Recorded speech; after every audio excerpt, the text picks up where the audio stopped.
If you're a person that doesn't want the crowds, I mean, unless all of a sudden we become so popular that all this is a big lie that is no longer a best kept secret. But for now, it's safe to say that you can come here and you can find that reclusive feeling that you can come out here and kind of escape the city life. We're 50 minutes from Harrisburg.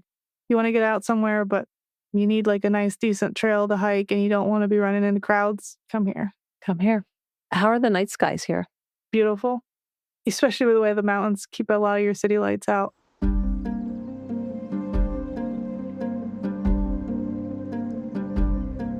Imagine a place where stress fades, fresh air fills your lungs, and adventure awaits around every corner. Welcome to Think Outside, the podcast that inspires you to explore, connect, and embrace the outdoors. Welcome to Think Outside with the Pennsylvania Parks and Forest Foundation. I'm your host, Marci Mowery. Today we're here at Colonel Denning State Park, which sits on the Cumberland and Perry County lines, and we're going to be talking with Park Manager Chelsea DePoe. From scenic mountain views and a peaceful lake to miles of hiking trails, Colonel Denning offers year-round outdoor recreation, but it also takes thoughtful leadership and stewardship to keep a park like this thriving. So lace up your boots and join us as we think outside. So Chelsea, thank you for joining us. Thank you for having me. Excited to be here at Colonel Denning. This park holds a special place in my heart. It's one of my go-to places, not too far from Harrisburg, not too far from Carlisle, but it certainly feels like you're far away. It has that remote feeling. So how did you end up here at Colonel Denning? Yeah, so kind of a long roundabout way, but I started as a ranger, Ricketts Glen State Park, and then went to Delaware Canal, and then I went the management path. So then I was able to apply for Colonel Denning when it came up last fall, and was lucky enough to get the position here. Are you enjoying your time here at Colonel Denning? I am, yeah. It's a wonderful park. So for people who have never been here before, what do you think makes Colonel Denning unique? Sure. So yeah, I would describe Colonel Denning as a very quiet, unique park. There's mountains surrounding the park. You have a beautiful little tiny lake. It's definitely got that rustic feel to it. And you don't have to worry about the giant crowds of some of our other state parks. It is a Civilian Conservation Corps era park, correct? Yes, it is.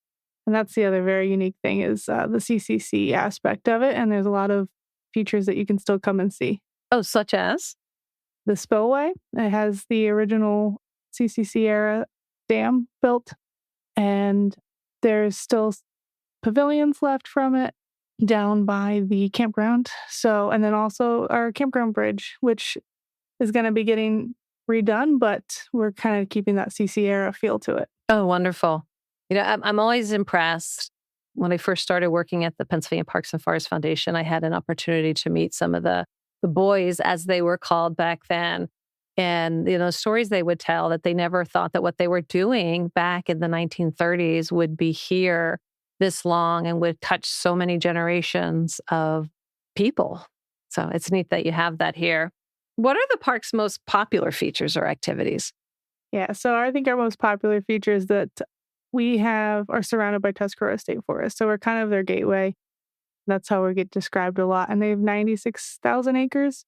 And so they have a beautiful flat rock trail, Vista Trail, that you can go up. It's a 2.5-mile hike and see the Cumberland Valley. And the best starting point for that hike is within our park.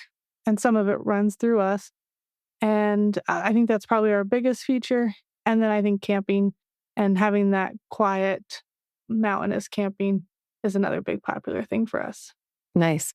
And Flat Rock Trail, for people that haven't visited, can be a very steep trail. It can be a very hot trail in the summer.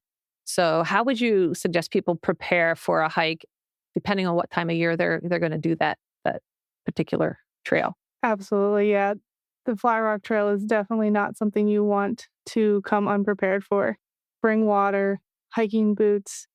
If you want hiking sticks, poles, things like that, make sure you got layers, especially during the fall and winter to spring season, because it'll start off cold and then you'll need to take some layers off. But beautiful hike. It is not easy. 2.5 miles, pretty much straight up. There's very little reprieve in between.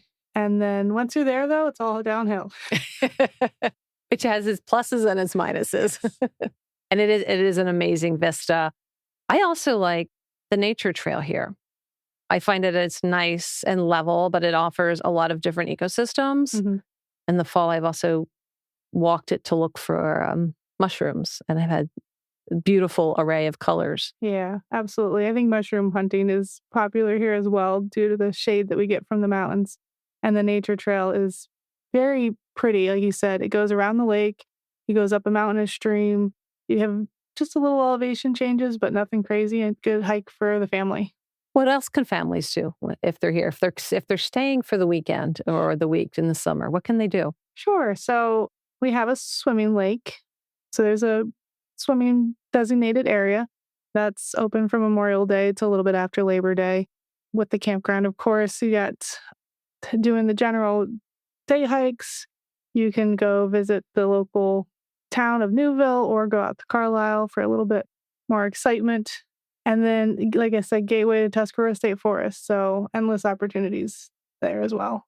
Do you still put out all the Adirondack chairs on the beach in the summer? Yep, our maintenance crew still does that. They will be out there. Yep. That to me is like that image is quintessential Colonel Denning State Park. Yeah. Yeah, I don't think you could really do that at too many of our beaches anymore. But you don't have, like I said, you don't have to worry about giant crowds. You can have a good family experience when you come here. Do you provide environmental education programming? We do. We have an environmental education specialist. And right now, she's on her second season. So she's getting a lot of programs coming out. She's hoping to do a lot of 250 America things this year. And so she's come out with programs like Junior Ranger program. You can come into the office, pick up a book for your kids. They can fill it out and then get a Junior Ranger badge when they come back with it completed. And she created some adventure backpacks that you can come and pick and rent, like if you're camping or just spending the day here, and you can take your kids, and they all have themes and they can go out and explore more of whatever that theme is for the day. So by rent, is there a fee to use them, or do you leave something behind? Sure. Nope. Yep. You just leave your information and it's free, and just return it at the end of the day. Sounds like a great experience. Yep. If I'm remembering, she was one of our award winners last year. She was, yep. For her innovative programming and her out-of-the-box thinking. Yep. That's excellent. While I'm talking about award winners, your friends of Colonel Denning are going to be receiving an award. Can you talk about what the Friends Group does here at the park and what they mean to you as a group of volunteers? Sure. We have an awesome Friends Group. I really can't say enough nice enough things about them. They do a lot of work here at the park. Being smaller, we don't have as much staff or large volunteer groups coming, so every little bit helps. And our Friends Group primarily works on selling and raising funds for the park. They'll sell firewood in the campground, but they maintain the nature trail for us, and that they kind of took that project on. They also will do the odds and ends of little tiny projects that we have. They're super helpful, and we definitely are better for it. Nice. And they do an annual event that's very family friendly. Can you tell our listeners a little bit about the event? Sure. Yep. They're kind of up to 2 events now. They got the Summer Beach Party, which is in June. Third Saturday in June this year will be June 20th. Starts in the evening, and they will do they'll do DJ music, and they will have games, and people can come out and set up and on the beach to do swimming stuff. And then they'll sell some really, really reasonably priced food like hot dogs and chips and soda, which they've been doing for a few years now with good success. And then they've kind of upgraded to doing a concert in the fall time, like late summer. So that's still to be determined for the date, but they'll do a concert on the lawn sort of situation, and they'll do free ice cream. Nice. And both of those events are free to attend. They're open to the public. Yes. Nice. I remember one of the projects that the Friends did prior to you becoming a manager here is there was an issue with the bats up in the old pavilions, and the bats were leaving guano on the picnic table. So they helped to fund putting wooden ceilings and bat boxes so that the pavilions were functional. Yeah, and the bats had a place to live. Yes, they did. Super helpful. Yeah. So there's a lot of little projects that the average visitor doesn't think about, that things that need to be taken care of on a regular basis. So from a conservation perspective, what are some of the conservation challenges that you face here at the park? Our conservation challenges at the park are nothing major, like comparatively to some places. I mean, you always have the use of human interaction with wildlife and the ecosystem and our impact on it. I mean, as simple as just having our bathrooms and our roadways, wilderness areas, but being that we're not super overcrowded, we're kind of at a happy medium where you're balancing recreation and the environment. But yeah, I think we're at a good medium at this park as far as that kind of balance that we have to do. Now, there's always changes with invasive species that we have to deal with, and that's just everywhere that you go these days. Yeah. Yeah. Did you have to remove a lot of ash trees? Not that I'm aware of. Oh, that's recently. good. Yeah, we don't have as many here. Partly because this area was logged 100 years ago due to that CCC era, like the logging camps, what they were here doing. So a lot of our trees are about 100 years old, and we have mostly hemlocks and like oak-based trees. So. And are you treating your hemlocks for hemlock woolly adelgid? Yep, we do. Yep, we have a rotation with our resource department, and can't say that they don't all get treated, but they are working on them. Yes, and hopefully this was a cold winter, so I'm hoping that it knocked back the adelgid a little bit. Yeah. When people visit Colonel Denning, what do you wish they knew in terms of being a good steward of this place? I think the biggest thing is leave no trace, picking up after yourself. Don't be leaving trash out, especially for wildlife. Don't feed the wildlife. That's always a big pet peeve of mine. They don't need it. They can find their own food, and it's healthier for them in the long run. Yeah. Yeah. And keeping a clean campsite is so important too. I remember we were hosting at another park, and we had seen some bear activity, and we went around and we said, hey, put your food away. And the bear came in and ate this one camper's everything that they had out on their picnic table. Mm-hmm. They went back and they restocked, and they left it all out on the picnic table again. Oh. And it's like, stop feeding the bear. Yeah. So the name Colonel Denning, and you mentioned that it's the 250th anniversary of America. Mm-hmm. How do those two things connect? Sure. Yeah. So Colonel Denning is a man. It was named after a man from the Revolutionary time period. He was a blacksmith. He was attributed to building a cannon, as all things with history, that's kind of in question. But he is a local to Newville. He's interned in cemetery there. And so the parks kind of took his name. So I feel like we do have a great connection now historically as far as battles or anything. I don't necessarily think we had anything going on specifically at the park, but yeah. Yeah. We're doing an America 250 bingo to encourage people to get out and visit places that have some sort of connection, whether it be somebody such as Colonel Denning, or it be, Washington Crossing or Fort Washington, because there's a lot of Pennsylvania was sort of the heart of where things started, as we know, and pursuit of happiness right here in Pennsylvania. And you had mentioned that you're going to be doing some programming that's specific to America's 250? Yep.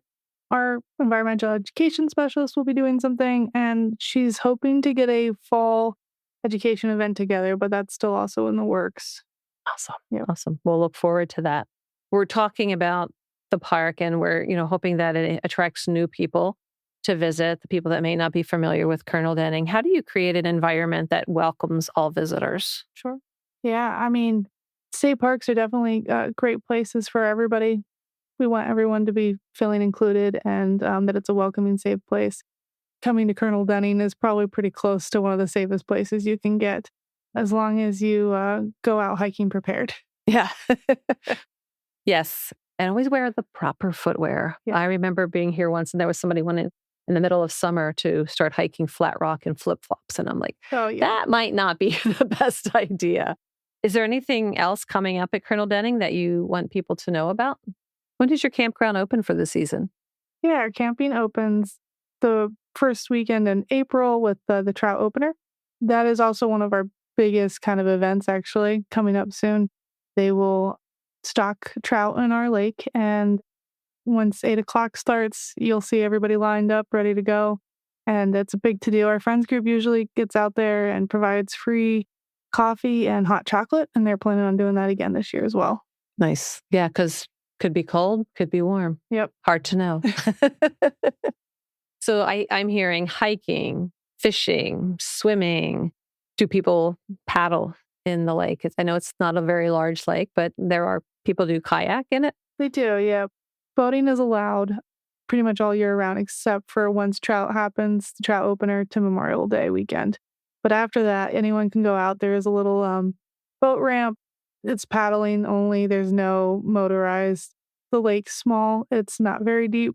So according to the map, the most 8 feet. So it's good for small, like a family with kids and everything to go out there. Yeah. And you have an accessible fishing pier with an accessible ramp? We do, yep. There is ADA fishing available. And that pier was recently redone with the help of the Friends group. Awesome. And the original pier was actually the original Friends group. Okay. Years ago. Yeah. You have the pavilion. So you mentioned it, picnicking, volleyball, a playground. And is the area outside of within the park, is there areas within the park that are open to hunting? Or is it in the surrounding Tuscarora State Forest? Sure. Yeah, we do have a little bit of hunting. It's about 40, 50 acres. But primarily, we're a great starting point for Tuscarora State Forest for hunting. Nice. If listeners could only experience one thing in the park, if they're new to the area, they come in, they reach into the parking lot and they're like, I only have time for one thing. What would you suggest that they do? Hike. If you have time, Flat Rock, and you got the energy for it. But if you just need like a 30-minute walk through the nature trail, that's a beautiful, easy-going hike. And you get to really feel like how you're in the mountains here. Excellent. And do you have any other messages you'd like our listeners to hear? Things that you want them to know about this?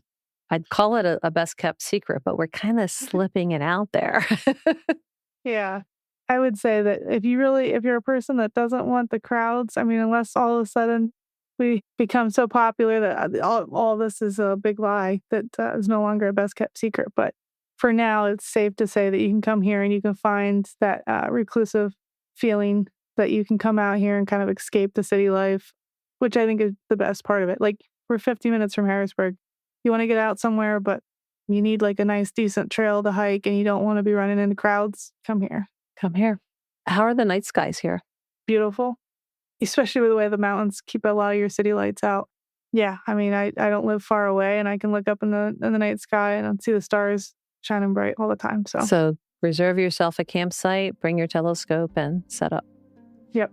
Excellent. Well, thank you, Chelsea. Thank you for joining us on Think Outside. Yep, thank you. Appreciate you. Appreciate all the work that you do, too, for this amazing place. Absolutely. Glad to be here. Great. Thank you. Thank you for listening to Think Outside, where every episode invites you to discover new places, build confidence, and find inspiration in nature. Love the show?